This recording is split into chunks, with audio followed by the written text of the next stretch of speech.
पाठक, आप कहते हैं कि दो आदमी झगड़े तब उसका न्याय भी नहीं कराना चाहिए। यह तो आपने अजीब बात कही।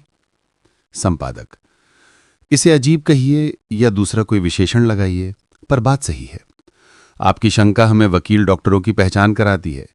मेरी राय है कि वकीलों ने हिंदुस्तान को गुलाम बनाया है, हिंदू मुसलमानों के झगड़े बढ़ाए हैं और अंग्रेजी हुकूमत को यहां मजबूत किया है।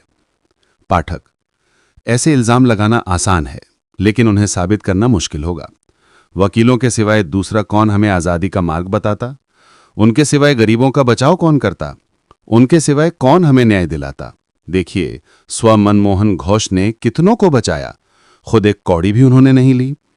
कांग्रेस, जिसके आपने ही बखान किए हैं, वकीलों से निभती है और उनकी मेहनत से ही उसमें काम होते हैं। इस वर्ग की आप निंदा करें, ये इंसाफ के साथ गैर इंसाफ करने जैसा है। वो तो आपके हाथ में अखबार आया, इसलिए चाहे जो बोलने की छूट लेने जैसा लगता है। संपादक, जैसा आप मानते हैं वैसा ही मैं भी एक समय मानता था। वकीलों ने कभी कोई अच्छा काम नहीं किया, ऐसा मैं आपसे नहीं कहना चाहता। मिस्टर मनमोहन घोष की मैं इज्जत करता हूं, उन्होंने गरीबों की मदद की थी, ये बात सही है। कांग्रेस में वकीलों ने कुछ काम किया है, ये भी हम मान सकते हैं। वकील भी आखिर मनुष्य हैं और मनुष्य जाति में कुछ तो अच्छा ही है ही। वकीलों की भलमनसी के जो बहुत से किस्से देखने में आते हैं, वे तभी हुए जब वे अपने को वकील समझना भूल गए। मुझे तो आपको सिर्फ यही दिखाना है कि उनका धंधा उन्हें अनीति सिखाने वाला है। वे बुरे लालच में फंसते हैं, जिसमें से उबरने वाले बिरले ही होते हैं। हिंदू मुसलमान आपस में लड़े हैं, तटस्थ आदमी उनसे कहेगा कि आप गई बीती वो भूल जाएं, इसमें दोनों का कसूर रहा होगा, अब दोनों मिलकर रहिए।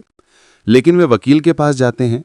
वकील का फर्ज हो जाता है कि वह मुवक्किल की ओर जोर लगाए। मुवक्किल के ख्याल में भी ना हो ऐसी दलीलें मुवक्किल की ओर से ढूंढना वकील का काम है। अगर वह ऐसा नहीं करता तो माना जाएगा कि वह अपने पेशे को बट्टा लगाता है। इसलिए वकील तो आमतौर पर झगड़ा आगे बढ़ाने की ही सलाह देगा।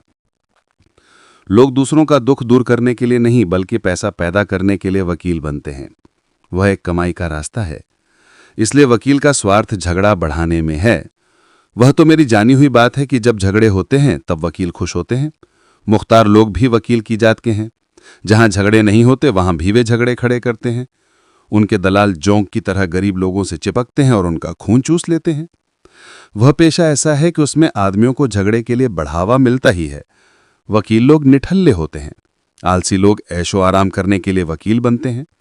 ऐसा खोज निकालने वाले भी वकील ही हैं। कानून वे बनाते हैं, उसकी तारीफ भी वही करते हैं। लोगों से क्या दाम लिए जाएं ये भी वही तय करते हैं और लोगों पर रौब जमाने के लिए आडंबर ऐसा करते हैं मानो वे आसमान से उतरकर आए हुए देवदूत हों। वे मजदूर से ज्यादा रोजी क्यों मांगते हैं? उनकी जरूरतें मजदूर से ज्यादा क्यों हैं? उन्होंने मजदूर से ज्यादा देश का क्या भला किया है? क्या भला करने वाले को ज्यादा पैसा लेने का हक है? और अगर पैसे के खातिर उन्होंने भला किया हो तो उसे भला कैसे कहा जाए? ये तो उस पेशे का जो गुण है वह मैंने बताया। वकीलों के कारण हिंदू मुसलमानों के बीच कुछ दंगे हुए हैं, ये तो जिन्हें अनुभव है वे जानते होंगे। उनसे कुछ खानदान बर्बाद हो गए हैं। उनकी बदौलत भाइयों में जहर दाखिल हो गया है। कुछ रियासतें वकीलों के जाल में फंसकर कर्जदार हो गई हैं। बहुत से गरासी इन वकीलों की कारस्तानी से लुट गए हैं। ऐसी बहुत सी मिसालें दी जा सकती हैं। लेकिन वकीलों से बड़ा नुकसान तो ये हुआ है कि अंग्रेजों का जुआ हमारी गर्दन पर मजबूत जम गया है। आप सोचिए, क्या आप मानते हैं कि अंग्रेजी अदालतें यहां न होती तो वे हमारे देश में राज कर सकते थे? ये अदालतें लोगों के भले के लिए नहीं हैं। जिन्हें अपनी सत्ता कायम रखनी है वे आदतों के जरिए लोगों को बस में रखते हैं। लोग अगर खुद अपने झगड़े निपटा लें तो तीसरा आदमी उन पर अपनी सत्ता नहीं जमा सकता। सचमुच जब लोग खुद मारपीट करके या रिश्तेदारों को पंच बनाकर अपना झगड़ा निपटा लेते थे तो वे बहादुर थे। अदालतें आईं और वे कायर बन गए। लोग आपस में लड़कर झगड़े मिटाएं यह जंगली माना जाता था। अब तीसरा आदमी झगड़ा मिटाता है, यह क्या कम जंगलीपन है?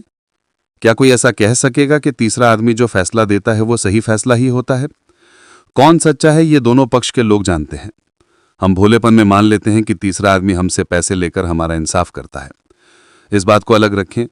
हकीकत तो यही दिखानी है कि अंग्रेजों ने अदालतों के जरिए हम पर अंकुश जमाया है और अगर हम वकील न बने तो ये अदालतें चल ही नहीं सकती। अगर अंग्रेज ही जज होते, अंग्रेज ही वकील होते और अंग्रेज ही सिपाही होते तो वे सिर्फ अंग्रेजों पर ही राज करते। हिंदुस्तानी जज और हिंदुस्तानी वकील के बगैर उनका काम चल नहीं सका। वकील कैसे पैदा हुए, उन्होंने कैसी धांधली मचाई, ये सब अगर आप समझ सकें तो मेरी जितनी ही नफरत आपको भी इस पेशे के लिए होगी। अंग्रेजी सत्ता की एक मुख्य कुंजी उनकी अदालतें हैं और अदालतों की कुंजी वकील हैं। अगर वकील वकालत करना छोड़ दें और वह पेशा वेश्या के पेशे जैसा नीच माना जाए तो अंग्रेजी राज एक दिन में टूट जाए। वकीलों ने हिंदुस्तानी प्रजा पर यह तोहमत लगवाई है कि हमें झगड़े प्यारे हैं और हम कोर्ट कचहरी रूपी पानी की मछलियां हैं। जो शब्द मैं वकीलों के लिए इस्तेमाल करता हूं वही शब्द जजों को भी लागू होते हैं। ये दोनों मौसेरे भाई हैं और एक दूसरे को बल देने वाले हैं।